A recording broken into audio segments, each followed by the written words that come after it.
Hey Internet, in this video we'll talk about a hypothetical scenario. What if New Zealand got invaded? Where is New Zealand? Right here in the South Pacific Ocean. Alright, and this is what it looks like on a globe. Okay, and let's compare New Zealand in terms of size. So it's like covers some of France, some of Germany, and some of Switzerland. So in terms of landmass, it's considerable. It's surrounded by water. So why invade New Zealand? There is absolutely no reason, and it costs more resources to invade than you would be gaining from getting resources in New Zealand. This is a scientific paper from New Zealand Land and Research. Okay. They have mapped out all the minerals and petroleum and all that stuff. Okay, and our resources as of 2010 is worth $1 billion. This is 2022, so the figures may be out of date. Okay.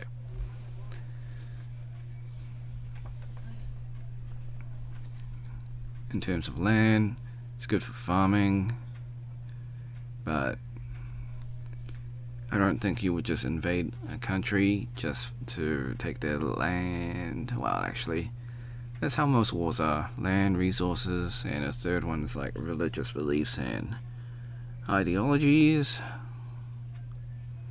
So New Zealand's democratic. It's a multicultural country. Is New Zealand racist? Yes, but you can't really pull that card. And yeah. Okay, so we'll cover some scenarios. Where will it happen? First, they'll probably attack naval ships protecting our borders. So let's say a submarine hits our Navy frigates. Alarm will be sound. The militaries will coordinate and do what they can. They will also send an SOS to Australia to send for help.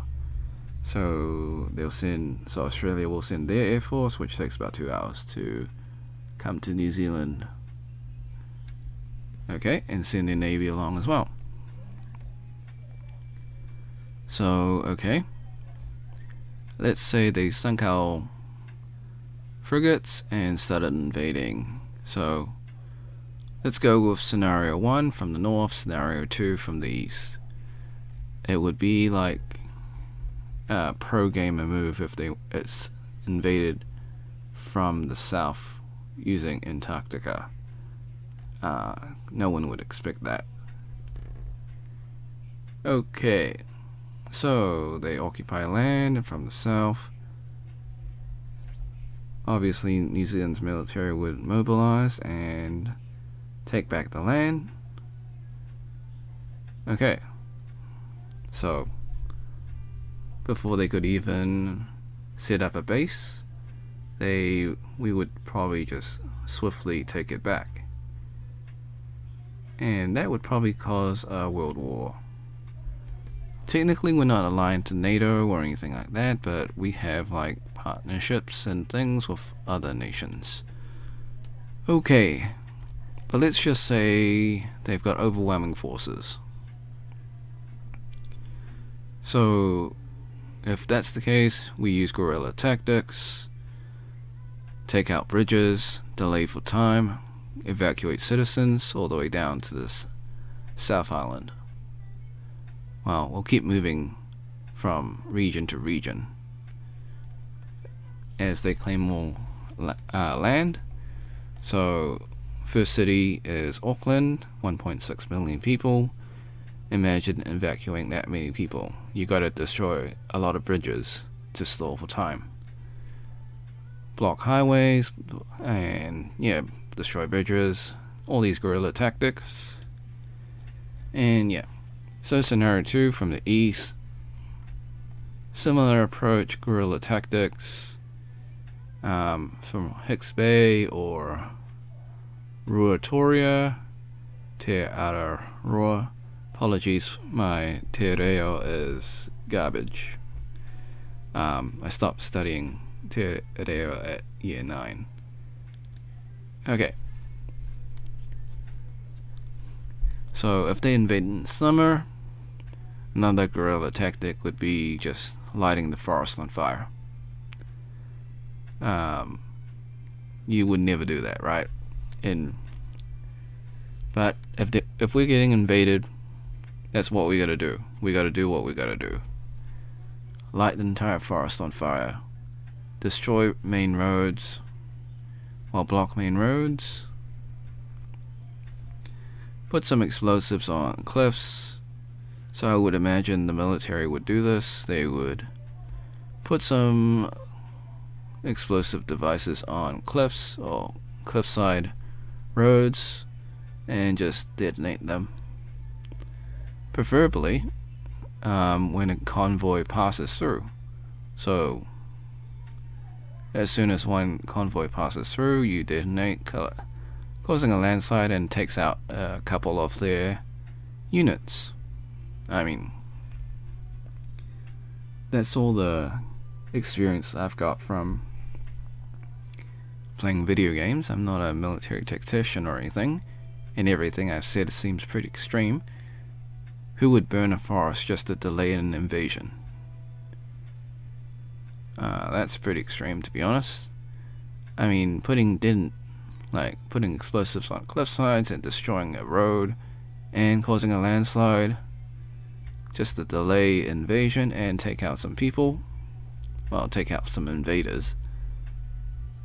That's pretty extreme.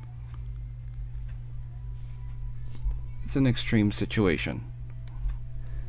Okay, but most likely, okay, and if we're gonna assume they've got overwhelming forces, they're gonna spirit and go up to the main city, Auckland, and spirit their way down to the capital. So once again, just so people would be evacuating. People in Auckland would probably catch their flight to Australia, or just flee to somewhere safe if New Zealand is invaded. It would be unlikely, so if they send their Navy frigates positioned in the sea and create a no-fly zone, so our only option would be flying to Australia if they've got the ocean surrounded. Australia would be the safest place, and I'm sure people would be in a panic, and yeah. So obviously if they're coming from the north and they take Auckland, then leaving by airport, or by aircraft rather, would not be an option. If they're coming from the east, you might have a little bit of time to escape. Yeah, I mean, you could use an airport from the South Island to fly to Tasmania, maybe. Alright. So, how will the invasion play out? Using guerrilla tactics, it'll be a long, and so if they really do intend to invade New Zealand, it'll be a long and drawn out war, and we'll most likely have the upper hand because we know the region better than they do.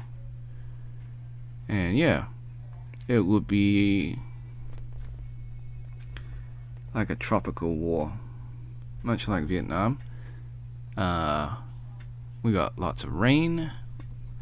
New Zealand basically has 2 seasons. It's got boiling summers and freezing winters. Spring and autumn does not exist. They say you can have 4 seasons in one day in New Zealand, but yeah, you don't get snow, not in Auckland. I mean, you get some snow in the South Island. You get a lot of wind as well. But yeah. And if they did invade Auckland, I would say probably just take out the bridges. We've said that so many times. And then take out the electricity. That way they can't use our electricity.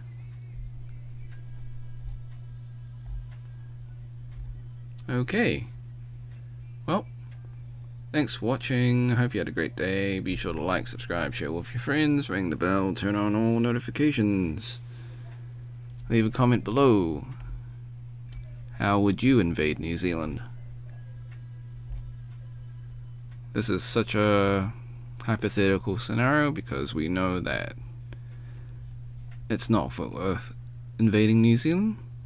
Maybe you can leave a comment explaining why New Zealand's worth invading. That would be interesting.